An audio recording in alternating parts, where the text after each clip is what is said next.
അദ്ദേഹം മന്ത്രിയായിരിക്കുന്ന സമയത്ത് നടത്തിയിട്ടുള്ള വളരെ ഗുരുതരമായ ഒരു അഴിമതി പിടിക്കപ്പെടാൻ പോകുന്നു, അത് പുറത്തു വരാൻ പോകുന്നു എന്നതിൻ്റെ വെപ്രാളത്തിലാണ് അദ്ദേഹം ഇപ്പോൾ എനിക്കെതിരെ നിരന്തരമായ ആക്ഷേപങ്ങൾ ഉന്നയിച്ചുകൊണ്ടിരിക്കുന്നത്. നേരത്തെ ബന്ധു നിയമനത്തിന്റെ സമയത്ത് കേരള നിയമസഭയിൽ അദ്ദേഹം പറഞ്ഞത്, ഞാൻ തെറ്റുകാരനാണെന്ന് കണ്ടാൽ പൊതുപ്രവർത്തനം അവസാനിപ്പിക്കുന്നതാണ്. നിയമസഭയിലാണ് അദ്ദേഹം പറഞ്ഞത്. അദ്ദേഹം തെറ്റുകാരനാണെന്ന് രാഷ്ട്രീയ ആരോപണമല്ല. അദ്ദേഹം പറയുന്നത് പോലെ ഏതെങ്കിലും ഒരു ലോകായുക്തയിലെ ഒരു വ്യക്തിയല്ല. 2 ലോകായുക്ത, കേരള ഹൈക്കോടതി, രാജ്യത്തെ പരമോന്നത നീതിപീഠമായ സുപ്രീം കോടതി എല്ലാം അദ്ദേഹം കുറ്റക്കാരനാണെന്ന് കണ്ടെത്തുകയും അദ്ദേഹം നാണം കെട്ട് രാജിവെക്കുകയും ചെയ്തു. പക്ഷേ പൊതുപ്രവർത്തനം ഇന്നുവരെ അദ്ദേഹം അവസാനിപ്പിച്ചിട്ടില്ല. എന്ന് പറഞ്ഞാൽ കേരളത്തിലെ ജനങ്ങളുടെ ഔദാര്യത്തിലാണ് അദ്ദേഹം ഇപ്പോൾ പൊതുമണ്ഡലത്തിൽ നിൽക്കുന്നത്. ഈ അഴിമതി കൂടി പുറത്തു വന്നാൽ തലയിൽ മുണ്ടിട്ട് നടക്കേണ്ടി വരുമോ എന്ന ഭീതി, വെപ്രാളം, അതാണ് ഇപ്പോൾ അദ്ദേഹത്തിന് പിടികൂടിയിരിക്കുന്നത്. ഒരു മനുഷ്യന് വെപ്രാളം വരുമ്പോൾ പിന്നെ പറയുന്നതിൽ പരസ്പര വിരുദ്ധമായ കാര്യങ്ങളുണ്ടാവും, മനോനില തെറ്റിയതുപോലെ പെരുമാറും. അപ്പോൾ നോക്കൂ, അദ്ദേഹം എനിക്കെതിരെ പറഞ്ഞിരിക്കുന്നത്, ഒന്ന്, ഫിറോസിന് എന്താണ് കൂലി, ഫിറോസിന് എന്താണ് വേല, ഫിറോസ് എങ്ങനെയാണ് സ്ഥലം വാങ്ങിച്ചത്, ഫിറോസ് എങ്ങനെയാണ് വീട് വെച്ചത്, ഇതായിരുന്നു ചോദ്യം. കുറച്ച് ദിവസം കഴിഞ്ഞപ്പോൾ അദ്ദേഹം തന്നെ ഉത്തരം പറയാണ്, ഫിറോസിന് ട്രാവൽസ് ഉണ്ട്, ഫിറോസിന് വില്ല പ്രോജക്റ്റ് ഉണ്ട്, ഫിറോസിന് സ്ഥാപനങ്ങളുണ്ട്. അപ്പോൾ പരസ്പര വിരുദ്ധമായ കാര്യങ്ങളാണ് അദ്ദേഹം പറയുന്നത്.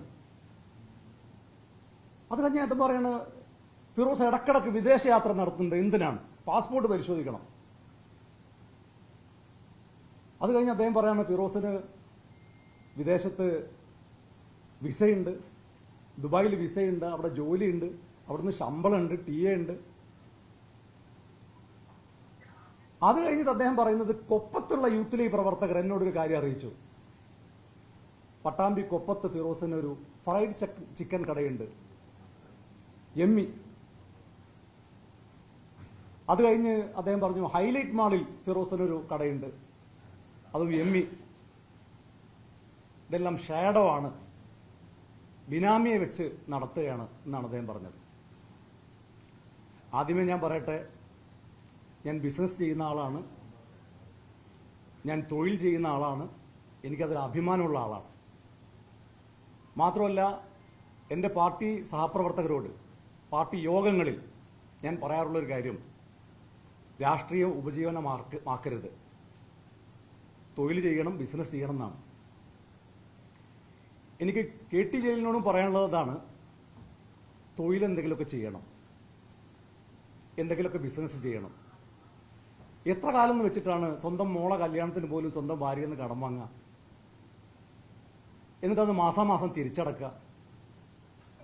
നാണക്കേടല്ലേ? എന്തെങ്കിലുമൊക്കെ സ്വന്തമായിട്ട് ചെയ്യേ, നിങ്ങളും ചെയ്യണം. പക്ഷേ ഒരു കാര്യമുണ്ട്, അഴിമതിയല്ല, സ്വജനപക്ഷപാതമല്ല, പൊതുമുതൽ അപഹരിക്കലല്ല, സ്വന്തം നിലക്ക് തൊഴിലോ ബിസിനസ്സോ ഒക്കെ ചെയ്യാൻ അദ്ദേഹം തയ്യാറാണ്. പിന്നെ അദ്ദേഹം പറഞ്ഞത്, ഈ പട്ടാമ്പിയിലെ കൊപ്പത്തെ യൂത്ത് ലീഗ് പ്രവർത്തകർ ഇങ്ങനൊരു എമ്മി പ്രവർത്തിക്കുന്ന കാര്യം അദ്ദേഹത്തെ രഹസ്യമായി അറിയിച്ചു എന്നാണ്. എന്തിനാണ് അദ്ദേഹം കൊപ്പത്തെ യൂത്ത് ലീഗുകാരോട് ചോദിച്ചത്? കൊപ്പത്തെ CPMകാരോട് ചോദിച്ചാൽ മതിയല്ലോ. കൊപ്പത്തെ CPMകാരെ അതിന്റെ ഉദ്ഘാടനത്തിനടക്കം അദ്ദേഹം തന്നെ പറയുന്നുണ്ട്, അതിന്റെ ബിൽഡിംഗ് ഓണർ എടുത്ത് പോയത് ഞാനാണ്, അതിന്റെ ലൈസൻസിന്റെ കാര്യങ്ങൾക്ക് പോയത് ഞാനാണ്. അതുമാത്രമല്ല, അവിടുത്തെ CPMകാര്, അവിടുത്തെ കോൺഗ്രസ്സുകാര്, അവിടുത്തെ ഒരു ബിസിനസ് ആകുമ്പോൾ നമ്മൾ ബിസിനസ്സിൽ രാഷ്ട്രീയം ഇല്ലല്ലോ. നമ്മളൊരു സ്ഥാപനം, ഇപ്പോൾ ലീഗുകാരുടെ സ്ഥാപനത്തിൽ ലീഗുകാർ മാത്രമാണോ കയറുക? അങ്ങനെ അല്ലല്ലോ, അങ്ങനെ പാടില്ലല്ലോ. നമ്മളൊരു സാധനം വാങ്ങുന്നത്, ഞാനൊരു ഹോട്ടലിൽ കയറുമ്പോൾ അല്ലെങ്കിൽ ഒരു കടയിൽ കയറുമ്പോൾ എൻ്റെ പാർട്ടിക്കാരാണോ എന്ന് നോക്കിയിട്ടല്ല, നമ്മൾ എല്ലാ കടയിലും കയറും. രാഷ്ട്രീയം നോക്കാതെ നമ്മൾ ബിസിനസ്സിൽ പങ്കാളികളാകും. അതുപോലെ തന്നെ നമ്മളൊരു സ്ഥാപനത്തിന്റെ ഉദ്ഘാടനത്തിന്, ഈ പട്ടാമ്പിയിലെ കൊപ്പത്തെ എമ്മിയുടെ ഉദ്ഘാടനത്തിന് ഞാനാണ് CPM നേതാക്കന്മാരെ വിളിച്ചത്. ഞാനാണ് അവിടുത്തെ എല്ലാ പാർട്ടിയുടെയും വ്യാപാരി വ്യവസായിയുടെയും നേതാക്കന്മാരൊക്കെ വിളിച്ചത്. എന്തിനേറെ പറയുന്നു, ആ ഉദ്ഘാടനത്തിൽ പങ്കെടുക്കേണ്ടിയിരുന്ന മുഖ്യാതിഥി പട്ടാമ്പി MLA, അദ്ദേഹത്തെ നേരിട്ട് ക്ഷണിച്ചത് ഞാനാണ്. ഞാൻ ബിനാമി വെക്കുന്ന ഒരു സ്ഥാപനത്തിൽ ഞാൻ ഇവരൊക്കെ എൻ്റെ എതിരാളികളെ, രാഷ്ട്രീയ എതിരാളികളെ ഞാൻ പോയി ക്ഷണിക്കുമോ? പിന്നെ അദ്ദേഹം പറയാണ് തിരുനാവായുള്ള മുഹമ്മദ് അഷ്റഫ് ആണ് ബിനാമി. എൻ്റെ അടുത്ത സുഹൃത്തും എൻ്റെ പാർട്ട്ണറുമാണ്. എൻ്റെ ബിനാമി അദ്ദേഹമാണ് എന്ന് പറയുന്നത് ശരിക്കും പറഞ്ഞാൽ അദ്ദേഹത്തെ അപമാനിക്കലാണ്. കാരണം അദ്ദേഹം ദീർഘകാലം വിദേശത്ത് കഠിനാധ്വാനം ചെയ്ത് നല്ലൊരു യുവ സംരംഭകനാണ്. അദ്ദേഹത്തിന്റെ ബിനാമി ഞാനാണെന്ന് പറഞ്ഞാൽ പിന്നെയും കുറച്ചൊക്കെ ഒരു പഞ്ചുണ്ടാവും. അദ്ദേഹത്തെ എൻ്റെ പാർട്ട്ണർമാരെ അപമാനിക്കുക. നിങ്ങൾ ആലോചിക്കണം. എന്നിട്ട് ഫേസ്ബുക്കിൽ പോസ്റ്റ് ഇടുക, പാർട്ട്ണർമാർ സൂക്ഷിച്ചോ, അവരുടെയൊക്കെ പുറകെ അന്വേഷണ ഏജൻസി വരാൻ പോകുന്നു. കാരണം വെപ്രാളം വന്നിട്ട് ആള് അങ്ങ് ഒരു ബോറനാവുമെന്ന് പറയില്ലേ. എൻ്റെ ഒരു പാർട്ട്ണർ വീടിന്റെ പരിസരത്ത് പോയി അയാളെ കുറിച്ച് അവിടുന്ന് അന്വേഷിക്കുക, എൻ്റെ സ്ഥാപനങ്ങളിൽ പോയിട്ട് അവിടുന്ന് ഫോട്ടോ എടുക്കുക, എന്നിട്ട് അത് പരസ്യപ്പെടുത്തുക. എന്തെല്ലാം പ്രവൃത്തികളാണ് അദ്ദേഹത്തിന് തന്നെ അറിയുന്നില്ല എന്തൊക്കെയാണ് ഇപ്പൊ ചെയ്യേണ്ടതെന്ന്. പിന്നെ അദ്ദേഹം പറയുന്നത് കൊപ്പത്തെ എമ്മിയുടെ ലൈസൻസ് അഷ്റഫിന്റെ പേരിലാണ്. എല്ലാ പാർട്ട്ണർമാരുടെയും പേരിൽ ലൈസൻസ് ഉണ്ടാവും. എന്തെങ്കിലുമൊക്കെ ബിസിനസ് ചെയ്യേണ്ട, എന്നാലല്ലേ ഇത് അറിയുള്ളൂ. അതിന്റെ കാര്യങ്ങൾ എന്താണ്, എങ്ങനെയാണ് ഒരു സ്ഥാപനം നടത്തേണ്ടത്, ഇതൊക്കെ അദ്ദേഹം മനസ്സിലാക്കണ്ടേ. പിന്നെ അദ്ദേഹം ധോത്തി ചലഞ്ച് നടത്തിയിട്ട് പിന്നെ മുണ്ട് വളരെ മോശമായിപ്പോയി. ഒരു മുണ്ട് അദ്ദേഹം പൊക്കി കാണിച്ചു. പൊതുവെ ഇപ്പം അദ്ദേഹം മുണ്ട് പൊക്കി കാണിക്കുന്ന രീതിയിലാണ് അദ്ദേഹം പെരുമാറിക്കൊണ്ടിരിക്കുന്നത്. മുണ്ട് പൊക്കി, അതായത് 3 കൊല്ലം മുമ്പാണ് ഞങ്ങൾ ധോത്തി ചലഞ്ച് നടത്തിയത്. സാധാരണ ഈ മുണ്ടെടുക്കുന്ന ആളുകൾക്ക് അറിയാം, 1-2 വർഷം കഴിയുമ്പം മുണ്ടങ്ങ് ചീത്തയായി പോകും. 3 വർഷം കഴിഞ്ഞിട്ട് പൊക്കി കാണിക്കാൻ ഒരു മുണ്ട് അദ്ദേഹത്തിന്റെ കയ്യിൽ ബാക്കിയുണ്ടെങ്കിൽ അത് അത്ര മോശം മുണ്ടല്ല. ഇനി ഞങ്ങളുടെ ഇപ്പോൾ അദ്ദേഹം പറയുന്നത് ഈ പാർട്ടി ഫണ്ടൊക്കെ എടുത്തിട്ടാണ് ഞാൻ ബിസിനസ് നടത്തുന്നതാണല്ലോ. അദ്ദേഹം യൂത്ത് ലീഗിന്റെ സംസ്ഥാന ജനറൽ സെക്രട്ടറി ആയിരുന്ന ഒരാളല്ലേ. ഒരു ജനറൽ സെക്രട്ടറി ഒറ്റക്കാണോ അക്കൗണ്ടുകൾ കൈകാര്യം ചെയ്യാം? അദ്ദേഹം ഇരുന്ന സമയത്ത് അങ്ങനെ ചെയ്തിരുന്നോ? അദ്ദേഹം അന്ന് പാർട്ടി ഫണ്ടുകളിൽ എന്തെങ്കിലും കൃത്രിമം കാണിച്ചിരുന്നോ? അതുകൊണ്ടാണോ അദ്ദേഹം ബാക്കിയുള്ളവരൊക്കെ സംശയിക്കുന്നത്? എന്നാൽ ഞങ്ങളുടെ കമ്മിറ്റിയിൽ അങ്ങനെ ഒരാൾക്ക് കൈകാര്യം ചെയ്യാൻ കഴിയില്ല. മാത്രമല്ല, ഞങ്ങളുടെ പാർട്ടി അക്കൗണ്ട്, യൂത്ത് ലീഗിന്റെ പാർട്ടി അക്കൗണ്ട് ഇന്ത്യൻ യൂണിയൻ മുസ്ലിം ലീഗിന്റെ ഇലക്ഷൻ കമ്മീഷൻ അംഗീകരിച്ച പാൻ കാർഡ് പ്രകാരമുള്ള അക്കൗണ്ടാണ്. അത് ഇലക്ഷൻ കമ്മീഷന്, ഇൻകം ടാക്സിന് കൃത്യമായി കണക്കുകൾ ബോധ്യപ്പെടുത്തേണ്ട ഒരു അക്കൗണ്ടാണ്. പൂർണ്ണമായി സുതാര്യമായി ഇവർക്ക് പരിശോധിക്കാമല്ലോ. പിന്നെ പറയുന്നത് വിദേശത്തുള്ള കമ്പനിക്ക് 3 പേരേ ഉള്ളൂ. ഒന്നാമത്തെ കാര്യം, വിദേശത്തെ കമ്പനി ഒരു സ്വകാര്യ കമ്പനി, അതിൽ എത്ര പേര് വെക്കണം എന്നൊക്കെ തീരുമാനിക്കാനുള്ള അധികാരമെങ്കിലും ആ കമ്പനിക്ക് കൊടുക്കണ്ടേ? ഇതെല്ലാം ജലീലിനോട് പോയിട്ട് പറയണോ? അദ്ദേഹത്തിൻ്റെ അടുത്ത് പോയിട്ട് ഞങ്ങൾ 3 ആളെ വെക്കാൻ തീരുമാനിച്ചിട്ടുള്ളൂ, അങ്ങക്ക് സമ്മതാണോ? അല്ല, ഞാനിതാ ഇവിടെ കൊപ്പത്തൊരു സ്ഥാപനം തുടങ്ങുന്നുണ്ട്, അദ്ദേഹത്തെയും കൂടി അറിയിക്കേണ്ടിയിരുന്നു എന്ന കാര്യം എനിക്ക് അറിയില്ലായിരുന്നു. മാത്രമല്ല, ദുബായ് വിസയുടെ കാര്യം അറിയുന്ന ആളുകൾക്ക് അറിയില്ലേ? അത് കമ്പനി വിസ കോട്ട പാസ്സാകുന്നതിനനുസരിച്ചാണ് അവിടെ ആളുകൾ അപ്പോയിന്റ് ചെയ്യുക. അതൊക്കെ ആ കമ്പനിയുടെ സ്വകാര്യമായിട്ടുള്ള കാര്യങ്ങളല്ലേ? അത് പൊതുമുതലായിട്ട് ബന്ധപ്പെട്ട കാര്യമാണോ? അവരെനിക്ക് എത്ര ശമ്പളം തരുന്നു, ഞാൻ എത്ര വാങ്ങുന്നു, അതൊക്കെ പരിശോധിക്കാൻ ഇവിടെ സംവിധാനങ്ങളില്ലേ? റിവേഴ്സ് ഹവാല, അദ്ദേഹം ഒരു ആരോപണം ഉന്നയിക്കുമ്പോൾ അദ്ദേഹത്തിന് തന്നെ ഉറപ്പില്ല. കാരണം അയാൾ ക്വസ്റ്റ്യൻ മാർക്കാണ് അദ്ദേഹം. ഫിറോസ് റിവേഴ്സ് ഹവാല നടത്തുന്നുണ്ടോ? Question mark. ഒന്നുകിൽ ഉറപ്പിക്കുക ഉണ്ടോ. നിങ്ങൾ ഇപ്പോൾ അദ്ദേഹം ഇങ്ങനെ ഓരോരുത്തരോട് ചോദിക്കുക, കാണുന്നവരോടൊക്കെ, നിങ്ങൾക്ക് റിവേഴ്സ് ഹവാല ഉണ്ടോ? അങ്ങനെയാണോ? അദ്ദേഹത്തിന് അങ്ങനെ ഒരു അഭിപ്രായം ഉണ്ടോ? ഫിറോസിന് റിവേഴ്സ് ഹവാല ഉണ്ട് എന്നൊരു അഭിപ്രായം അദ്ദേഹത്തിനുണ്ടോ? ഉണ്ടെങ്കിൽ അദ്ദേഹം പറയട്ടെ. ഉണ്ടോ എന്ന് എന്തിനാ ചോദിക്കുന്നത്? അപ്പൊ അദ്ദേഹത്തിന് പോലും ഉറപ്പില്ല. കാരണം അങ്ങനെ ഉണ്ട് എന്ന് പറഞ്ഞാൽ, കാരണം അത് വളരെ ഗൗരവമായ, വളരെ ഗുരുതരമായ ഒരു ആരോപണമാണ്. റിവേഴ്സ് ഹവാല എന്നൊക്കെ പറയുന്നത് രാജ്യദ്രോഹ പ്രവർത്തനമാണ്. അത്ര ഗുരുതരമായ ഒരു ആരോപണം അദ്ദേഹം ഉന്നയിച്ചാൽ അത് നിയമപരമായി പോകുമെന്ന് അദ്ദേഹത്തിന് അറിയാം. അപ്പൊ അത്തരം നിയമ നടപടികൾ ഒഴിവാക്കാൻ വേണ്ടിയുള്ള ബുദ്ധിയാണ് ക്വസ്റ്റ്യൻ മാർക്ക്. പണ്ട് ചില മഞ്ഞപ്പത്രങ്ങളും ചില ഓൺലൈൻ പോർട്ടലുകളൊക്കെ ചെയ്യുന്നത് പോലെയുള്ള ചില ചെപ്പടി വിദ്യകളാണ്. ഇനി ഇതൊക്കെയാണല്ലോ അദ്ദേഹത്തിന്റെ ആരോപണം. നിങ്ങൾക്ക് ചോദിക്കാൻ ഞാൻ അതിനുള്ള മറുപടിയും പറയാം. ഇനി എന്താണ് ഇദ്ദേഹത്തിന്റെ വെപ്രാളം? എന്താണ് ഇദ്ദേഹം നടത്തിയിട്ടുള്ള അഴിമതി?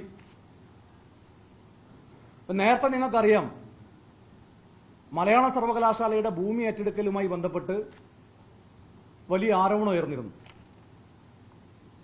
ആ ആരോപണം ഉയർന്ന സമയത്ത് ആരോപണം ഉയർന്നു എന്നല്ലാതെ കൃത്യമായ ഒരു തെളിവുകളോ മറ്റു കാര്യങ്ങളോ ഒന്നും പുറത്തു വന്നിട്ടില്ല.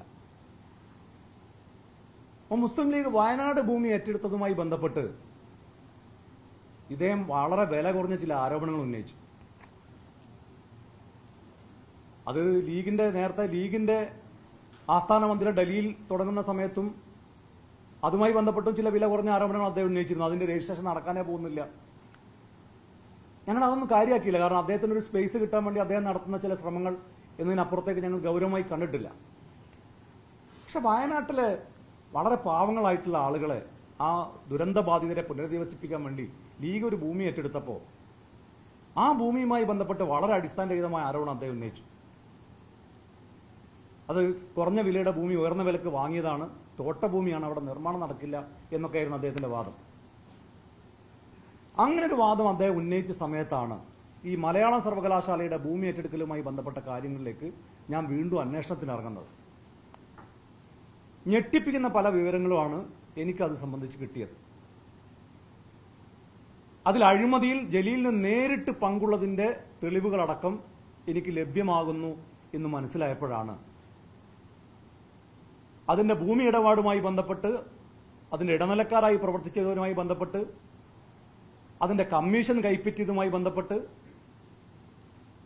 അത്തരം ആളുകളുടെ അടുത്തേക്ക് ഞാൻ എത്തുന്നു എന്നൊരു ഘട്ടം വന്നപ്പോഴാണ് വെപ്രാളത്തിൽ അദ്ദേഹം ഇത്തരത്തിലുള്ള വില കുറഞ്ഞ ആരോപണങ്ങളുമായി എനിക്കെതിരെ വന്നിട്ടുള്ളത്.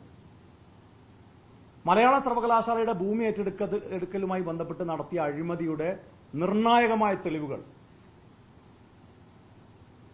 വരും ദിവസങ്ങളിൽ മാധ്യമ സമ്മേളനത്തിലൂടെ, പത്രസമ്മേളനത്തിലൂടെ നിങ്ങളെ അറിയിക്കാൻ ഞാൻ തയ്യാറായി നിൽക്കുകയാണ്. ഞെട്ടിപ്പിക്കുന്ന വിവരങ്ങൾ അതുമായി ബന്ധപ്പെട്ട് പുറത്തു വരാൻ വേണ്ടി പോവാണ്. ചില ആളുകളൊക്കെ സെറ്റിൽ ചെയ്യാൻ വേണ്ടി അദ്ദേഹം കഠിനാധ്വാനം ചെയ്യുന്നുണ്ട്. പക്ഷെ അദ്ദേഹം നേരിട്ട് ഇടപെട്ട് നടത്തിയിട്ടുള്ള കോടിക്കണക്കിന് രൂപയുടെ അഴിമതി, മലയാള സർവകലാശാലയുടെ ഭൂമിയുമായി ബന്ധപ്പെട്ട് അദ്ദേഹം നേരിട്ട് ഇടപെട്ടതിന്റെ രേഖകൾ സഹിതമുള്ള തെളിവുകൾ വരും ദിവസങ്ങളിൽ പുറത്തു വരാൻ വേണ്ടി പോവാണ്. അദ്ദേഹം തലയിൽ മുണ്ടിട്ട് നടക്കേണ്ടി വരും, ഒരു സംശയം വേണ്ട. അപ്പൊ അതിന് ഇത്തരം വില കുറഞ്ഞ ആരോപണങ്ങൾ ഉന്നയിച്ച് വിഷയത്തെ വഴിതിരിച്ചു വിടാം, എന്നെ പ്രതിക്കൂട്ടിൽ നിർത്തിയാൽ. ഇപ്പൊ അദ്ദേഹം ഒരു സുഹൃത്തിനോട് പറഞ്ഞത്, ഇനി ഫിറോസ് ഈ വിഷയം പറയാൻ സാധ്യതയില്ല, അദ്ദേഹം വേറെ ആരെ കൊണ്ടെങ്കിലേ പറയിപ്പിക്കുള്ളൂ. കാരണം നമ്മളൊരു ആരോപണം, യൂത്ത് ലീഗ് ഒരു ആരോപണം ഉന്നയിച്ചാൽ നമുക്ക് വിശുദ്ധ ഖുർആനൊന്ന് ഉയർത്തിക്കാണിച്ച് ഞങ്ങൾ പറയുന്നത് സത്യമാണ് എന്ന് പറയേണ്ട ആവശ്യമില്ല. കേൾക്കുന്ന ആളുകൾക്ക് അറിയാം, കാരണം അത് തെളിവുകൾ സഹിതമേ പറയൂ. ജലീലിന് അത് ബോധ്യമില്ലാത്തതുകൊണ്ടാണ് ഇടക്കിടക്ക് വിശുദ്ധ ഗ്രന്ഥത്തെ ഉയർത്തി കാണിക്കേണ്ടി വരുന്നത്. കാരണം പറയുന്ന ആൾക്കും വിശ്വാസമല്ല, കേൾക്കുന്ന ആൾക്കും വിശ്വാസമല്ല എന്നൊരു ഘട്ടം വരുമ്പോഴാണ് ഈ മതഗ്രന്ഥങ്ങളെ ഉയർത്തി കാണിക്കേണ്ടി വരുന്നത്. ഞങ്ങൾ തെളിവുകൾ സഹിതമാണ് അത്തരം കാര്യങ്ങൾ പുറത്തുവിടാൻ വേണ്ടി പോകുന്നത്. Wait and see.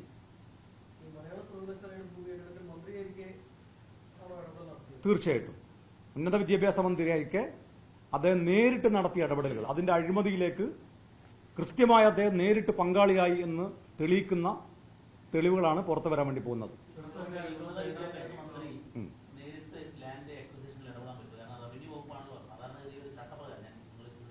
അതെ അതെ അതെ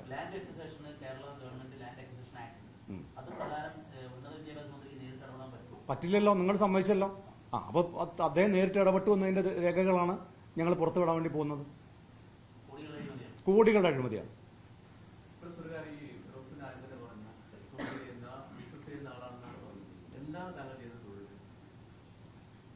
ജലീലിനെ പറഞ്ഞില്ലേ? അതായത് ഒന്നാമത്തെ കാര്യം, ഇവിടെ തൊഴിൽ ബിസിനസ്സൊക്കെ ചെയ്യുന്നത് തെറ്റാണോ? ജലീൽ പറഞ്ഞതൊക്കെ ശരിയാ. എന്റെ ബിസിനസ്സുമായി ബന്ധപ്പെട്ട് അദ്ദേഹം പറഞ്ഞ കാര്യങ്ങളൊക്കെ ശരിയാ. അദ്ദേഹം പറയാത്ത അതായത് നിയമവിരുദ്ധമായ ഒരു ബിസിനസ്സും ഞാൻ ചെയ്യുന്നില്ല. പിന്നെന്താണെന്നറിയോ, ഈ കൈരളിയുടെ ഒക്കെ ഈ ചോദ്യം വരുമ്പോൾ ഉള്ളൊരു പ്രശ്നം എന്താണെന്ന് വെച്ചാൽ, ഇപ്പൊ ഞാനൊരു ബിസിനസ് ചെയ്യുന്നു എന്ന് പറഞ്ഞാൽ, ഇപ്പൊ എന്റെ സ്ഥാപനം കൊപ്പത്തെ എമ്മിയും ഹൈലൈറ്റ് മാളിലെ എമ്മിയും എന്റെ സ്ഥാപനങ്ങളാണ്. എന്റെ എന്ന് പറഞ്ഞാൽ എന്റെ മാത്രമല്ല, ഞാൻ പാർട്ട്ണർമാരായിട്ടുള്ള, ഞാൻ ഭാഗമായിട്ടുള്ള സ്ഥാപനങ്ങളാണ്. അത് രാഷ്ട്രീയമായി ഒരാളുടെ ബ്രാൻഡ്, ഒരു സ്ഥാപനമാണെന്ന് ബ്രാൻഡ് ചെയ്താൽ ഒരു കച്ചവട സ്ഥാപനത്തിന് നല്ലതാണോ അത്? നിങ്ങൾ പറയും. നമ്മളങ്ങനെ ആരെങ്കിലും ഒരു സ്ഥാപനം, ഇപ്പോൾ ഇവിടെ ഈ തൊട്ടടുത്തല്ലേ ബ്ലൂഫിൻ ട്രാവൽസ്, ആ ട്രാവൽസിന്റെ ഉദ്ഘാടനത്തിന് ഞാൻ പറയുന്നില്ല, ഞാൻ കേരളത്തിലെ മന്ത്രിമാരെ കൊണ്ടടക്കം അതിനകത്ത് ആശംസകൾ പറയിപ്പിച്ചിട്ടുണ്ട്. ഞാൻ അത് ആളുകൾ ഇപ്പോൾ ഈ സമയത്ത് വലിച്ചേക്കുന്നത് ശരിയല്ല. കാരണം അത് ഇത് ബിസിനസ്സല്ലേ. ഇതിനകത്ത് ഇവിടുത്തെ കോർപ്പറേഷനിലെ ഇടതുപക്ഷത്തിന്റെ ഭരണാധികാരികൾ അതിന്റെ ഉദ്ഘാടനത്തിൽ പങ്കെടുത്തിട്ടില്ലേ? ഞാൻ ചോദിക്കുന്ന, ഒരു സ്ഥാപനത്തിലേക്ക് നമ്മൾ എന്തിനാണ് രാഷ്ട്രീയം കലർത്തുന്നത്? ഞാനിപ്പോൾ ഫിറോസിന്റെ സ്ഥാപനമാണെന്ന് പറഞ്ഞ് നമ്മളൊക്കെ രാഷ്ട്രീയ പ്രവർത്തകരല്ലേ, അതൊരു രാഷ്ട്രീയമായി ബ്രാൻഡിങ് ചെയ്യേണ്ട ആവശ്യമുണ്ടോ? ഞാൻ പറയുന്നത് എനിക്ക് ബിസിനസ് ഉണ്ട്. ഇപ്പൊ ഇതൊക്കെ ഏതായാലും ജലീൽ പറഞ്ഞതല്ലേ. ജലീൽ പറയാത്ത ബിസിനസ്സും ഉണ്ട്. അത് നിയമവിരുദ്ധമായിട്ടുള്ള ബിസിനസ്സുകളല്ല. അതിനകത്ത് കൃത്യമായ സോഴ്സുകളുണ്ട്. ഇപ്പോൾ അതിനകത്തൊരു സംശയം ഒരാൾക്ക് ഉന്നയിക്കേണ്ടത് അതിനകത്ത് എങ്ങനെ ഫണ്ട് കണ്ടെത്തി എന്നുള്ളതാണല്ലോ. എല്ലാം ഇപ്പൊ അദ്ദേഹം പറഞ്ഞ സ്ഥാപനങ്ങളടക്കം അദ്ദേഹം പരിശോധിച്ചോട്ടെ. കേരളം ഭരിക്കുന്നത് ഞാനല്ലല്ലോ, UDF അല്ലല്ലോ. കേരളത്തിന്റെ മുഖ്യമന്ത്രി ഇടതുപക്ഷത്തിന്റെ CPM പ്രവർത്തകർ കൊല്ലപ്പെട്ട ദിവസം പോലും തൂക്കുപാത്രത്തിൽ ജലീലിന് പായസം കൊടുത്തയച്ചു ആണ് എന്ന് ജലീൽ പറഞ്ഞ ആളല്ലേ. ഞങ്ങൾക്ക് അധികാരമൊന്നുമില്ലല്ലോ, ഞങ്ങൾ പ്രതിപക്ഷത്തിരിക്കുന്നവരല്ലേ. എന്തെങ്കിലും സംശയം ഉണ്ടെങ്കിൽ ഫേസ്ബുക്കിൽ ഇങ്ങനെ ഡയലോഗ് അടിക്കാതെ പരാതികൾ കൊടുത്താൽ പോരെ. എന്താണ് ദുബായ്? എനിക്ക് ദുബായ് ജോലി ചെയ്യാൻ പറ്റും. എനിക്ക് എന്റെ പാർട്ടിയിലല്ലേ പറയേണ്ടത്. എന്റെ പാർട്ടിയിൽ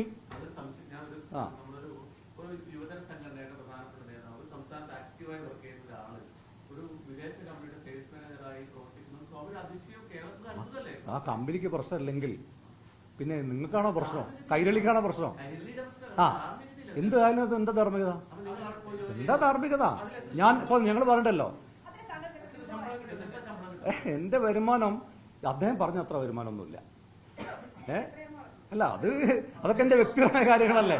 ഞാൻ ചോദിക്കട്ടെ, കാണുന്ന രാഷ്ട്രീയക്കാരോടൊക്കെ ഇപ്പോ നിങ്ങൾ എത്ര, അതൊക്കെ ഞാനും കമ്പനി തമ്മിൽ പല ടേംസും ഉണ്ടാവും. ഞാൻ വർക്ക് ചെയ്യുന്ന സ്ഥാപനം, ഇപ്പോൾ നിങ്ങൾ ചോദിക്കുക ME എത്ര വരുമാനം ഉണ്ട്, അത് ഞാൻ ഇൻകം ടാക്സിലല്ലേ ബോധ്യപ്പെടുത്തേണ്ടത്. എനിക്ക് മാന്യമായി, ഞാൻ പറയട്ടെ, എനിക്ക് മാന്യമായ വരുമാനമുണ്ട്. ഇപ്പോ യൂത്ത് ലീഗിന്റെ സംസ്ഥാന കമ്മിറ്റിക്ക് അത്യാവശ്യം നല്ല ഫണ്ടുണ്ട്. ഇപ്പോൾ അദ്ദേഹം ചോദിക്കുന്നുണ്ടല്ലോ, ജലീൽ ചോദിക്കുന്നുണ്ടല്ലോ, പിന്നെ ദൗത്യ ചലഞ്ച് നടത്തിയതിനെ പറ്റിയൊക്കെ പറയും. ഇപ്പൊ ഞങ്ങൾ നിൽക്കുന്ന ഈ സ്ഥാപനം, ജലീൽ യൂത്ത് ലീഗിന്റെ സംസ്ഥാന ജനറൽ സെക്രട്ടറി ആയിരുന്ന ആളല്ലേ. അദ്ദേഹത്തിന് ഈ ഫണ്ട് കളക്ഷന്റെ ബുദ്ധിമുട്ടൊന്നും അദ്ദേഹത്തിന് ഇല്ല. എന്താ കാര്യം എന്നറിയോ? അദ്ദേഹം ഒരു പണിയും ചെയ്തിട്ടില്ല യൂത്ത് ലീഗിന്റെ സംസ്ഥാന ജനറൽ സെക്രട്ടറി ആയിരുന്ന സമയത്ത്. അന്നും ഞാൻ പറഞ്ഞേട്ടെ, സഹഭാരവാഹികളാണ് വർക്ക് ചെയ്തിരുന്നത്. ഞങ്ങളെ കമ്മിറ്റി ഉണ്ടാക്കി ആസ്ഥാന മന്ദിരത്തിലിരുന്നാണ് ഞാൻ ഈ വാർത്താ സമ്മേളനം നടത്തുന്നത്. തൊട്ടപ്പുറത്ത് ഞങ്ങൾ ഒരു കെട്ടിടം എടുത്തിട്ടുണ്ട്, ഭാവിയിലേക്കുള്ള യൂത്ത് ലീഗ് തലമുറയ്ക്ക് വേണ്ടി വരുമാനം കിട്ടാൻ വേണ്ടി. ഇതിന്റെ തൊട്ടപ്പുറത്ത് ഏതാണ്ട് 2 കോടിയോളം വില മതിക്കുന്ന ഒരു കെട്ടിടം ഞങ്ങൾ അവിടെ വാങ്ങിയിട്ടുണ്ട്. അപ്പോ ഞങ്ങൾ ചെയ്യുന്നത് പാർട്ടി ഫണ്ട് സ്വരൂപിച്ചതൊക്കെ ഇതൊന്നും അദ്ദേഹത്തിന് ഇപ്പോൾ യൂത്ത് ലീഗിൽ നിൽക്കുന്ന സമയത്ത് മാത്രമല്ല, CPM-നകത്ത് പോയപ്പോൾ ഫണ്ട് വിരിക്കേണ്ട ആവശ്യമൊന്നുമില്ല. കാരണം എന്താണെന്ന് പറഞ്ഞാൽ ഫണ്ട് വിരിക്കലും മാത്രമല്ല, സമരത്തിൽ പങ്കെടുക്കുക, എന്തെങ്കിലും പിന്നെ പോസ്റ്റർ ഒട്ടിക്കുക, അതൊന്നുമില്ല. ഇലക്ഷൻ വരുമ്പോൾ എന്തെങ്കിലും ലീഗിനെതിരെ 4 തെറി പറയാ, പോയി മത്സരിക്കുക, തല്ലുകൊള്ളാനും ഈ പറയുന്ന സമരത്തിൽ പങ്കെടുക്കാനൊക്കെ CPM-കാർ അദ്ദേഹം സംഘടിപ്പിക്കുന്ന ഒരു പണിയില്ല. അപ്പൊ അതാണ് അദ്ദേഹത്തിന് ഈ ഫണ്ട് കളക്ഷനൊക്കെ ആയിട്ട് ബന്ധപ്പെട്ട അദ്ദേഹത്തിന് ആക്ഷേപം. അപ്പൊ ദുബായിൽ ജോലി ചെയ്യുന്ന കമ്പനിയുമായി ബന്ധപ്പെട്ട് അല്ലെങ്കിൽ എന്റെ ME വരുമാനം, ഇതൊക്കെ ഞാൻ കൃത്യമായി ഇൻകം ടാക്സിനെ ബോധിപ്പിക്കുന്നുണ്ട്. ഇതൊക്കെ എന്റെ വ്യക്തിപരമായ കാര്യങ്ങളല്ലേ. ഇപ്പൊ വരുമാനം ഫുൾ ടൈം ജീവനക്കാരനല്ല, അല്ല അല്ല അല്ല അല്ല ഞാനിപ്പോ ഇതും പറയാം. ഇനി ഇത് എക്സ്ക്ലൂസീവായ കാര്യം കൂടി പറയാം. അദ്ദേഹത്തിന് ഇപ്പോൾ അദ്ദേഹം പത്രസമ്മേളനം വിളിച്ചിട്ടുണ്ടല്ലോ, അദ്ദേഹത്തിന് എക്സ്ക്ലൂസീവായി പറയണം. ഇപ്പൊ അദ്ദേഹം വെറുതെ UAE കോൺസുലേറ്റിൽ അദ്ദേഹത്തിന് കണക്ഷൻ ഉണ്ടല്ലോ. UAE കോൺസുലേറ്റിലും പാതിര, അത് ഞാൻ പറയുന്നില്ല, ചാറ്റിങ് അതൊക്കെ പോട്ടെ. അപ്പൊ ആ കണക്ഷനൊക്കെ ഉപയോഗിച്ച് ഇത്ര കഷ്ടപ്പെട്ടിട്ട് അദ്ദേഹം വിസയൊന്നും സംഘടിപ്പിക്കേണ്ട കാര്യം ഉണ്ടായിരുന്നില്ല. എന്നോട് ചോദിച്ചാൽ മതിയായിരുന്നല്ലോ. ഇനി എക്സ്ക്ലൂസീവായി അദ്ദേഹത്തിന് പറയാൻ പറ്റുന്ന കാര്യങ്ങൾ ഞാൻ പറയാം. PK ഫിറോസിന് ദുബായിൽ ഡ്രൈവിംഗ് ലൈസൻസ്. ഈ ഡ്രൈവിംഗ് ലൈസൻസ് ഉണ്ട്, ചെറിയ കാര്യമൊന്നുമല്ലല്ലോ. ചെറിയ മിനിറ്റ് പറയട്ടെ ചെയ്ത. അതായത് അപ്പോൾ ഡ്രൈവിംഗ് ലൈസൻസ് ഉണ്ട്. ഇതെങ്ങനെ കിട്ടി അന്വേഷിക്കണം. ഇവിടെ റൈറ്റ് ഹാൻഡ്, അവിടെ ലെഫ്റ്റ് ഹാൻഡ്, എങ്ങനെ ഇതൊക്കെ കൊടുക്കുക. ഒരു മിനിറ്റ് ഇനി ഇതും പറയാം. എനിക്ക് ദുബായ് വിസ മാത്രമല്ല, എനിക്ക് അമേരിക്കൻ ബിസിനസ് വിസ ഉണ്ട്, എനിക്ക് UK വിസ ഉണ്ട്, കാനഡ വിസ ഉണ്ട്. അവിടങ്ങളിലെല്ലാം ബിസിനസ് ആവശ്യാർത്ഥം ഞാൻ സന്ദർശനം നടത്തിയിട്ടുണ്ട്. അപ്പോൾ ഈ കമ്പനിക്ക് വേണ്ടി ഞാൻ ഫുൾ ടൈമർ അല്ല. എന്താ സംശയം? കമ്പനിക്ക് വേണ്ടി എനിക്ക് എവിടെ നിന്ന് വർക്ക് ചെയ്യാം, എനിക്ക് ഇവിടെ നിന്ന് വർക്ക് ചെയ്യാം, എനിക്ക് കേരളത്തിൽ നിന്ന് വർക്ക് ചെയ്യാം. അതിനൊന്നും ഒരു തടസ്സമില്ല. ഇന്നത്തെ കാലത്ത് നിങ്ങളൊരു കമ്പനിയിൽ വർക്ക് ചെയ്യുമ്പോൾ നിങ്ങൾക്ക് എവിടെ നിന്നും ജോലി ചെയ്യാം, ഇല്ലേ? ചെയ്തൂടെ? വിദേശത്തുള്ള ഒരാൾക്ക് ഞാൻ ചെയ്യുന്ന ജോലി അത് ആ കമ്പനി പരിശോധിക്കണം. ഞാൻ ജോലി ചെയ്യുന്ന എനിക്ക് ശമ്പളം തരുന്നുണ്ടോ, എത്ര ശമ്പളം തരുന്നു, ഒരു മിനിറ്റ് കുട്ടൻ, ആ ശമ്പളം തരുന്നതിനനുസരിച്ചുള്ള പണി ഞാൻ എടുക്കുന്നുണ്ടോ എന്നുള്ളത് ജലീലിന്റെ ആണോ ഞാൻ ബോധ്യപ്പെടുത്തേണ്ടത്, അല്ലെങ്കിൽ ആ കമ്പനിയാണോ ഞാൻ ബോധ്യപ്പെടുത്തേണ്ടത്?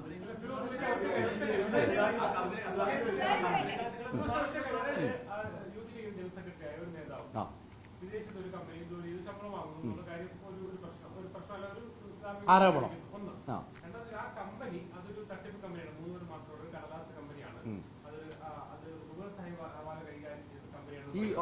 ഒരു മിനിറ്റ് ശരി ഞാൻ പറയാം, കൃത്യമായി പറയാം. ഉറപ്പായിട്ട് പറയാം. വളരെ ഗൗരവമായിട്ടുള്ള ഒരു ആരോപണമാണ്. ആ കമ്പനി ആ കമ്പനി റിവേഴ്സ് ഹവാലയാണ് നടത്തുന്നതെന്നുള്ളതാണ് വളരെ ഗൗരവമായിട്ടുള്ള ആരോപണം. മറ്റതൊക്കെ ഇപ്പോൾ ഞാൻ പണിയെടുക്കുന്നുണ്ടോ എന്നൊക്കെയുള്ളത് ഞങ്ങളും കമ്പനി തമ്മിലുള്ള പ്രശ്നമാണല്ലോ. ഈ കമ്പനി തട്ടിക്കൂട്ടി കമ്പനിയാണെന്നും ഈ കമ്പനി റിവേഴ്സ് ഹവാലയാണ് നടത്തുന്നതെന്നുള്ളത് വളരെ ഗൗരവമായിട്ടുള്ള ആരോപണമാണ്. അത് ഞാൻ മറുപടി പറയേണ്ടതുണ്ട്. എന്താണ് റിവേഴ്സ് ഹവാല?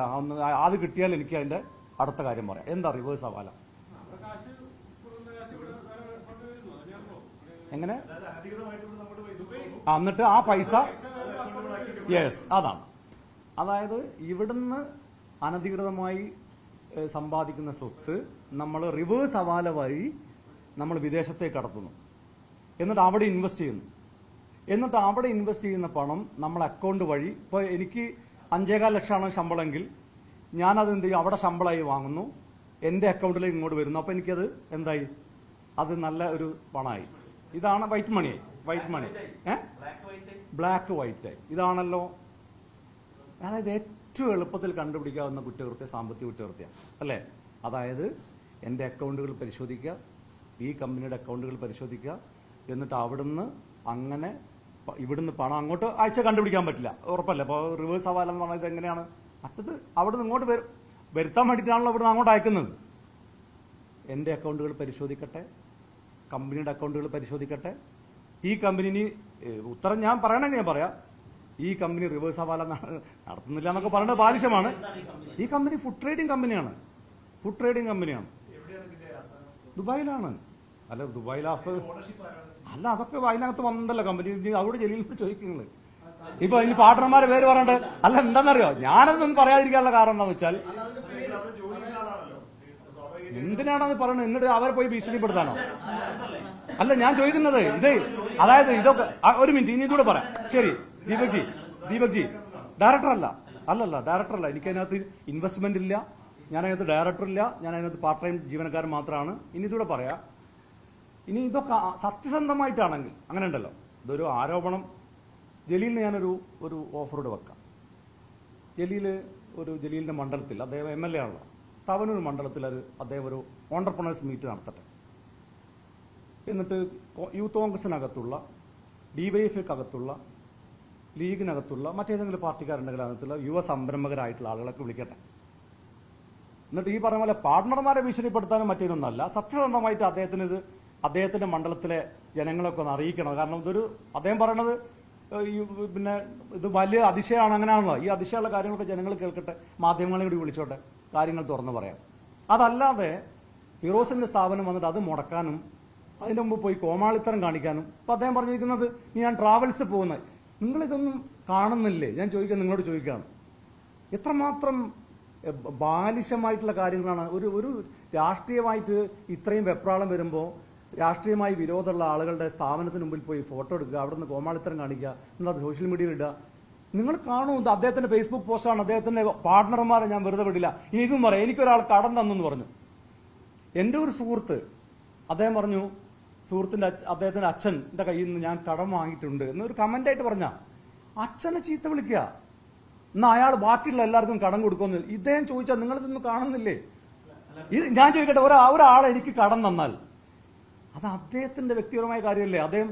അദ്ദേഹം ബാക്കിയുള്ള സ്ഥലം വാങ്ങുന്ന ആളുകൾക്ക് മുഴുവൻ കടം കൊടുക്കോ? അദ്ദേഹം ഫേസ്ബുക്കിൽ പോസ്റ്റ് ഇട്ടാണ്. നിങ്ങൾക്ക് തോന്നുന്നില്ലേ അദ്ദേഹത്തിന് എന്തോ കുഴപ്പം സംഭവിച്ചിട്ടുണ്ട്? കുട്ടൻ തോന്നുന്നുണ്ടോ? അല്ല ഇങ്ങനെ പറയുന്ന ഒരാളെ ഇത് പറയാ നിങ്ങൾ എന്നോട് മാത്രം ചോദിക്കില്ലേ? കുട്ടന് ആയിക്കോട്ടെ, അതുകൊണ്ടാണ് നിങ്ങളോട് ചോദിക്കുന്നത്. കുട്ടന് തോന്നുന്നുണ്ടോ ഇങ്ങനെ പെരുമാറുന്ന ഒരാൾക്ക് എന്തോ കുഴപ്പമുണ്ടെന്ന് നിങ്ങൾക്ക് തോന്നുന്നുണ്ടോ? നിങ്ങൾക്ക് തോന്നൂല, കൈരളിക്ക് തോന്നൂല.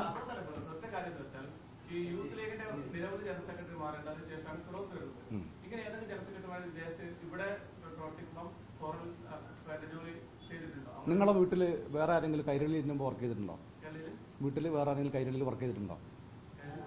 അല്ല, ഉണ്ടോ?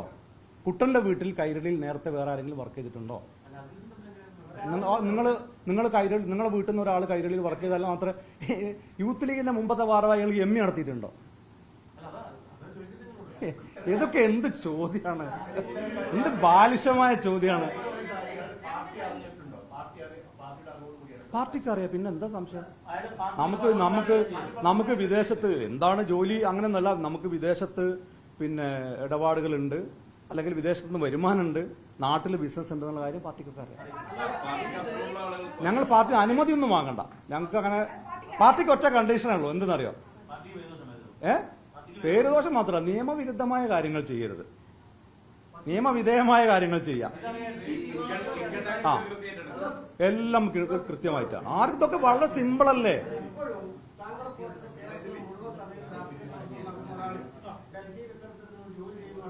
ഡൽഹിയിലല്ല, ദുബായില്. ഇതൊക്കെ ചെയ്യണം. ഞങ്ങളുടെ പാർട്ടിയിൽ ഞാൻ മാത്രമല്ല. അവിശ്വസിക്കാനാണോ വിശ്വസിക്കാനാണോ?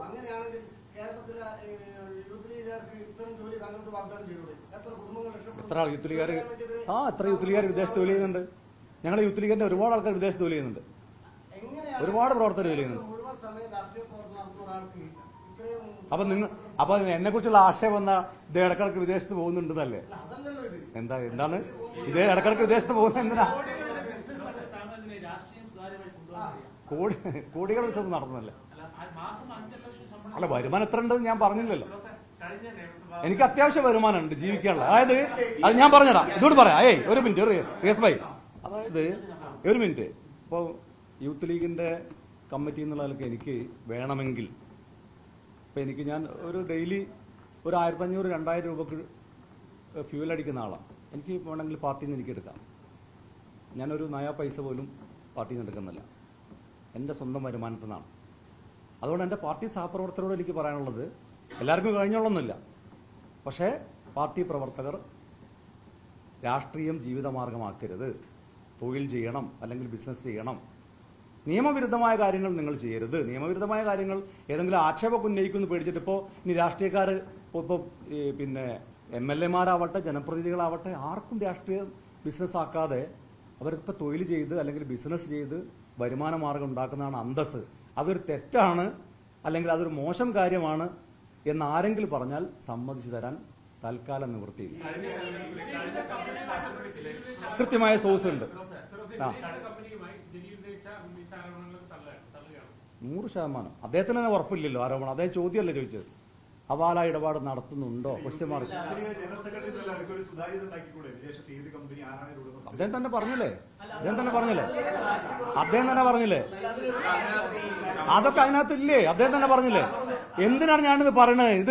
ഇത് പറയണത് എന്തിനാണെന്ന് ചോദിച്ചു. പറയാത്തത് എന്തുകൊണ്ടെന്ന് വെച്ചാൽ, ഇനി ഇവരൊക്കെ പോയി ഭീഷണിപ്പെടുത്താം. എന്റെ ഒരു പാർട്ണറെ വീടിന്റെ പരിസരത്ത് ഇദ്ദേഹം പോയി എന്ന് പറഞ്ഞാൽ നിങ്ങൾ വിശ്വസിക്കുമോ? വീടിന്റെ പരിസരത്ത് പോയി നിൽക്കുക, എന്നിട്ട് ആടെ കാണുന്ന ആൾക്കാരോടൊക്കെ ഇവരെന്താ പരിപാടി, ഇവരെന്താ ചെയ്യുന്നത്, എന്തൊരു നിങ്ങൾ ഞാനതൊക്കെ പറയണമെന്ന് പറയുന്നത് ഞാൻ ചോദിക്കുന്നത്, KT ജലീൽ ഭരണത്തിന്റെ ഭാഗമായി നിൽക്കുന്ന ഒരാളല്ലേ? ഫേസ്ബുക്കിൽ ഇങ്ങനെ പോസ്റ്റ് ഇടലും പത്രസമ്മേളനം നടത്തലാണോ ചെയ്യേണ്ടത്? ഞാൻ നിയമവിരുദ്ധമായിട്ടുള്ള എന്തെങ്കിലും കാര്യം ചെയ്യുന്നുണ്ടെങ്കിൽ അത് അന്വേഷണ ഏജൻസികൾ കൈമാറി എന്നെ എത്രയും പെട്ടെന്ന്, അതല്ലേ ഹീറോയിസം? പക്ഷെ ഒറ്റ കണ്ടീഷൻ ഉണ്ട് അദ്ദേഹത്തോട് എനിക്ക് പറയാനുള്ളത്. ഇപ്പൊ എനിക്ക് യൂത്ത് ലീഗിന്റെ ദേശീയ കമ്മിറ്റി നടത്തിയ പിരിവ്, ദേശീയ കമ്മിറ്റിയുടെ അക്കൗണ്ടിലേക്ക് വാങ്ങിയ പണം, അതിന്റെ പേരിൽ സംസ്ഥാന ജനറൽ സെക്രട്ടറിയായ എന്റെ പേരിൽ ഇവർ സ്വാധീനം ചെലുത്തി കേസെടുപ്പിച്ചു. അവസാനം ഞാൻ സ്വാഗതം ചെയ്തു. നിങ്ങളൊക്കെ മാധ്യമപ്രവർത്തകരൊക്കെ വന്ന ഞാൻ ആ കേസ് അന്വേഷണത്തെ സ്വാഗതം ചെയ്തു. അവസാനം പോലീസ് കേസ് അന്വേഷിച്ചപ്പോൾ എന്തായി? രാഷ്ട്രീയ പ്രേരിത എന്ന് പറഞ്ഞ് തള്ളി. അപ്പോൾ പോലീസിനെ ട്രാൻസ്ഫർ ചെയ്യരുത്. ഇനിയും കേസ് അന്വേഷണം നടത്തുമ്പോൾ ഇപ്പൊ വിജിലൻസിന് അദ്ദേഹം പരാതി കൊടുത്തില്ലേ? ബിഡിക്കും മറ്റേ കേന്ദ്ര അന്വേഷണ ഏജൻസിക്കൊക്കെ അദ്ദേഹം പരാതി കൊടുക്കുമെന്ന് പറഞ്ഞില്ലേ? അദ്ദേഹത്തിന് കയ്യിലുള്ള തെളിവുകളൊക്കെ അദ്ദേഹം കൊടുക്കട്ടെ. പക്ഷെ ഒറ്റ കണ്ടീഷൻ, ഞാൻ ഇത് രാഷ്ട്രീയ പ്രേരിതാന്ന് ഈ അന്വേഷണ ഏജൻസികൾ പറയുമ്പോൾ അത്തരം ആളുകളെ ചീത്ത വിളിക്കുക, കോടതിയെ തെറി പറയുക, ജഡ്ജിമാരെ തെറി പറയുക, അതൊന്നും ചെയ്യരുത്. അത്ര കണ്ടീഷനെ, ആ ഒരു കണ്ടീഷൻ എനിക്കുള്ളൂ. പക്ഷേ അതൊക്കെ ആക്ഷേപം ഉന്നയിച്ചാലും എന്റെ പാർട്ട്ണർമാരെ ഭീഷണിപ്പെടുത്തിയാലും എനിക്ക് കടം തന്ന ആളെ തെറി വിളിച്ചാലും ഫേസ്ബുക്കിൽ എത്ര തവണ അദ്ദേഹം പോസ്റ്റ് ഇട്ടാലും എന്റെ സ്ഥാപനങ്ങൾ മുമ്പ് പോയിട്ട് കോമാളിത്തരം കാണിച്ചാലും അദ്ദേഹത്തിന്റെ അഴിമതി പുറത്തു കൊണ്ടുവരാതിരിക്കില്ല. അതിന്റെ തെളിവുകൾ പുറത്തു വിട്ടിരിക്കും.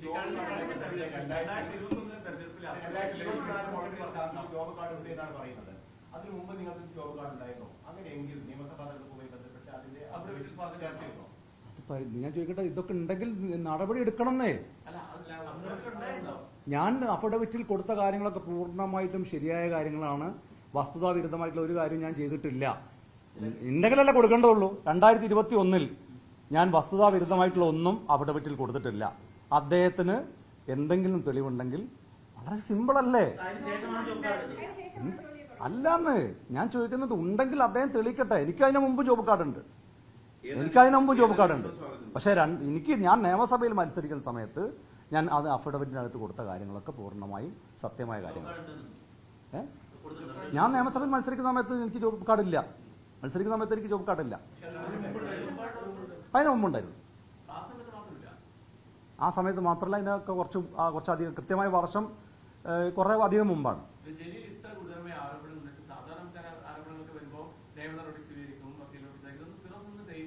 അതാണ് നല്ല ചോദ്യമാണ്. Good question. കൈരളി അങ്ങനെ ഒരു ചോദ്യം ചോദിച്ചാൽ സന്തോഷം. ഞാനത് നിയമവിദഗ്ധരായിട്ട് ആലോചിക്കുന്നുണ്ട്. കാരണം എന്താ വെച്ചാൽ മറ്റാരോപണങ്ങളൊന്നും പോലല്ല. ഈ റിവേഴ്സ് ഹവാല കള്ളപ്പണം, മറ്റതിപ്പോൾ എനിക്ക് ഉണ്ടെന്ന് ഒരു ആരോപണമല്ലല്ലോ. അദ്ദേഹത്തിന് തോന്നുന്നുണ്ടാവും ഒരു ആരോപണമാണ്, അല്ലെങ്കിൽ എനിക്ക് വിദേശത്ത് തൊഴിലുണ്ട്. റിവേഴ്സ് ഹവാല കള്ളപ്പണം അത് ഒരു ഗുരുതരമായിട്ടുള്ള ആരോപണം. അത് കേസ് കൊടുക്കേണ്ട ഒരു കാര്യമാണ്. പക്ഷേ അതും അദ്ദേഹം ബുദ്ധിപരമായിട്ടാണ് കളിക്കുന്നത്. ബുദ്ധിപരമായിട്ട് എന്ന് പറഞ്ഞാൽ ഈ മാനാഷ്ട കേസിന്റെ കാര്യത്തിൽ മാത്രം, വേറൊരു കാര്യത്തിൽ ബുദ്ധിപരമായ കാര്യമല്ല. അദ്ദേഹം ക്വസ്റ്റ്യൻ മാർക്ക് ഇടുക. അതിനകത്ത് അദ്ദേഹം എന്താ പറഞ്ഞിരിക്കണമെന്ന് അറിയോ? അദ്ദേഹം എഴുതി, ഞാൻ വായിക്കാം. ഫിറോസിന്റെ കമ്പനി നടത്തുന്നത് റിവേഴ്സ് ഹവാലയോ? അദ്ദേഹത്തിന് ഇപ്പോ ഞാൻ നോട്ടീസ് അയച്ചാൽ അദ്ദേഹം പറയാം, ഞാൻ റിവേഴ്സ് ഹവാല നടത്തുന്നു പറഞ്ഞിട്ടില്ലല്ലോ. ഉണ്ടോന്നൊരു ചോദ്യമല്ലേ? അപ്പൊ അതുകൊണ്ട് അദ്ദേഹത്തിന് പോലും ഉറപ്പില്ലാത്തൊരു കാര്യമാണ് കൈരളി നിങ്ങൾ തന്നെ വാർത്തയാക്കുന്നത്. അദ്ദേഹം നിങ്ങൾ കൈരളി ഒന്ന് പോയി ചോദിക്കണം, നിങ്ങൾക്ക് ഉറപ്പുണ്ടോ? അദ്ദേഹം ചോദിച്ചല്ലേ.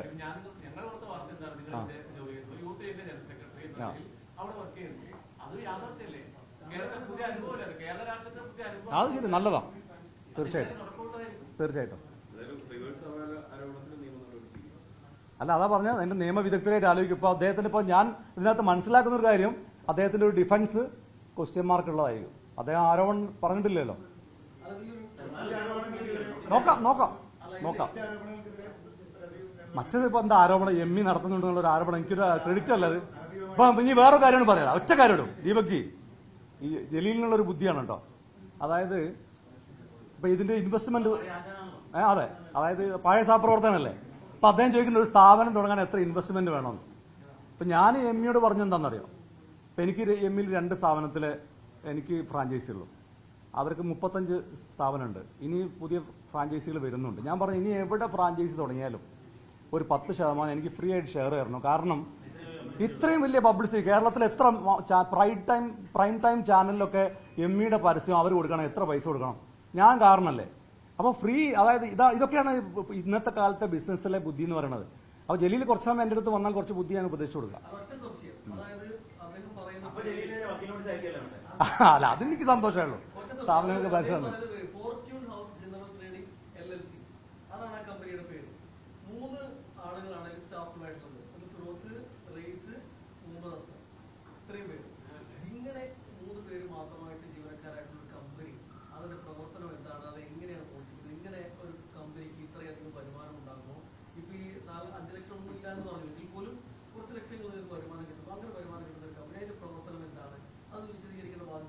ഉണ്ടോ? അങ്ങനെ രാഷ്ട്രീയക്കാർ നടത്തുന്ന സ്ഥാപനങ്ങളൊക്കെ വിശദീകരിക്കേണ്ട കാര്യമുണ്ടോ? അതിനകത്ത് നിയമം ആരാണ്? 3 പേർ ഞാൻ കേട്ടോ, ഒരു മിനിറ്റ്. ഞാൻ പറയാം. അതായത് ദുബായില് ഒരു കമ്പനി വിസ കൊടുക്കുന്നത് അവിടുത്തെ വിസ നിയമങ്ങൾക്കനുസരിച്ചാണ്. ഇപ്പോൾ നിങ്ങളൊരു കമ്പനി തുടങ്ങുന്നു, നിങ്ങൾക്ക് ഒറ്റയടിക്ക് 50 പേരെ അപ്പോയിന്റ് ചെയ്യാൻ പറ്റില്ല. അത് ദുബായിലെ വിസ നിയമങ്ങൾ അറിയണം. ദുബായിക്ക് ഒരു കമ്പനി തുടങ്ങുമ്പോൾ വിസയുടെ കോട്ട പാസ്സാവും. ആ കോട്ട പാസ്സാകുന്നതിനനുസരിച്ച് ആളുകൾ അപ്പോയിന്റ് ചെയ്യാൻ പറ്റുള്ളൂ. അപ്പോൾ അത് ആ കമ്പനി മുമ്പോട്ട് പോകുന്നതിനനുസരിച്ച് അതിന്റെ വളർച്ചക്കനുസരിച്ചാണ് ആളുകൾ അപ്പോയിന്റ് ചെയ്യുക. നിങ്ങളൊരു കമ്പനി വിസ എടുക്കുമ്പോൾ അതിനകത്തൊരു കോൺട്രാക്ട് ഉണ്ടാക്കണം, ആ കോൺട്രാക്ട് കൊടുക്കണം. അങ്ങനെ പല കണ്ടീഷൻസും ഉണ്ട്. അതൊക്കെ ആ ദുബായിലെ നിയമങ്ങളുമായി ബന്ധപ്പെട്ട കാര്യങ്ങളാണ്. അതൊക്കെ നിങ്ങൾ ഏതെങ്കിലും ഒരു പ്രവാസിയോട് ചോദിച്ചാൽ മനസ്സിലാവും. അല്ലെങ്കിൽ ദുബായിൽ കമ്പനി നടത്തുന്ന ആളല്ല. അതായത് ദുബായിൽ 3 ആളെ മാത്രമേ വെക്കാൻ പാടുള്ളൂ, അല്ലെങ്കിൽ 3 ആൾ വെച്ചാൽ കമ്പനി ആവില്ല. അങ്ങനെയൊന്നുമില്ല. ഒരാൾ നടത്തുന്ന കമ്പനി ഉണ്ടാവും, 2 ആൾ നടത്തുന്ന കമ്പനി ഉണ്ടാവും. ആ കമ്പനി നിയമവിരുദ്ധമായിട്ട് എന്തെങ്കിലും ചെയ്യുന്നുണ്ടോ എന്നല്ലേ പരിശോധിക്കേണ്ടത്. അത് പരിശോധിക്കുന്നതിന് യാതൊരു തടസ്സവുമില്ല. ആർക്കും പരിശോധിക്കാം, ഏത് ഏജൻസിക്കും പരിശോധിക്കാം. Most welcome. ഞാൻ വേറൊരു കാര്യം കൂടി പറയാം. PK ഫിറോസ് ഒരു കടുകമണി തൂക്കത്തിന്റെ തെറ്റ് ചെയ്താൽ എന്തെങ്കിലും ദയ ചെയ്യുന്നൊരു സർക്കാരാണോ കേരളം ഭരിക്കുന്നത്? എന്തെങ്കിലും ഒരു ദയ കാണിക്കുന്ന സർക്കാരാണോ കേരളം ഭരിക്കുന്നത്? ഒരു കടുകുമണി തൂക്കം തെറ്റ് ചെയ്താൽ വെറുതെ വിടാത്തൊരു സർക്കാരല്ലേ കേരളം ഭരിക്കുന്നത്? അവരിന്ന് എന്തെങ്കിലും ദയ കിട്ടുമോ?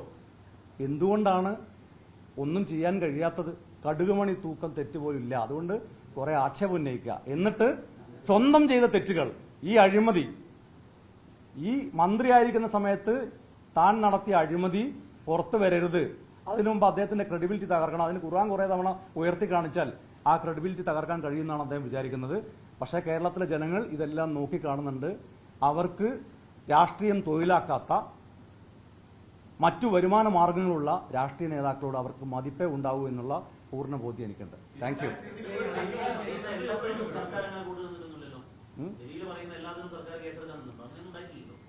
അല്ല, നോക്കാം. ഞാൻ പ്രാക്ടീസ് ചെയ്യുന്നില്ല. ഇപ്പോൾ ഞാൻ പ്രാക്ടീസ് ചെയ്യുന്നില്ല. എല്ലാം പരിശോധിച്ചോട്ടെ എന്ന്. നിങ്ങൾക്ക് എന്താ പേടി? ഞാൻ പ്രാക്ടീസിങ് ലോയർ അല്ല. ഞാനിപ്പോ പ്രാക്ടീസിങ് ലോയർ അല്ല. ഓക്കെ, നീ അതോട് പരിശോധിക്കുക. നിങ്ങള് നിങ്ങളെ കണ്ടുപിടുത്തോ അത് പരിശോധിക്കുക നിങ്ങള്.